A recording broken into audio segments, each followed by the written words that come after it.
লোকটা মুখ খুললেই তার মুখ থেকে ঝরতে থাকে গাছের পাতা। ঠিক গত রাতে তার বাড়ির ভেতরে হঠাৎ জন্ম নেয় এক রহস্যময় গাছ।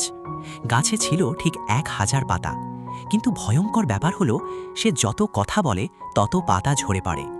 একজন গুরু তাকে সতর্ক করে বলল, যেদিন সব পাতা শেষ হবে সেদিন তোমার জীবনও শেষ।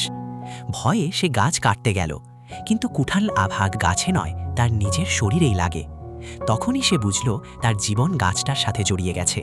বাঁচতে হলে তাকে চুপ থাকতে হবে। কিন্তু কথা না বলে থাকা কি এত সহজ? সে লিখে কথা বলতে চাইল, কিন্তু আশ্চর্য, সে যত অক্ষর লিখছে তত পাতাও ঝরে পড়ছে। অফিসে গিয়ে সে কোনো কথা বলল না। ক্লায়েন্ট তাকে পাগল ভাবতে শুরু করলো।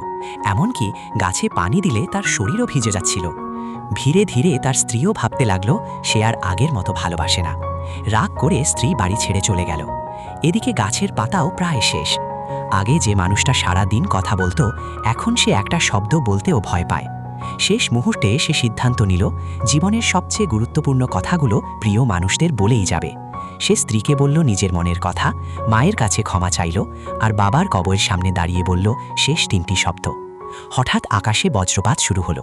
গাছটি আবার নতুন পাতায় ভরে উঠল, আর সে ফিরে পেল নতুন জীবন।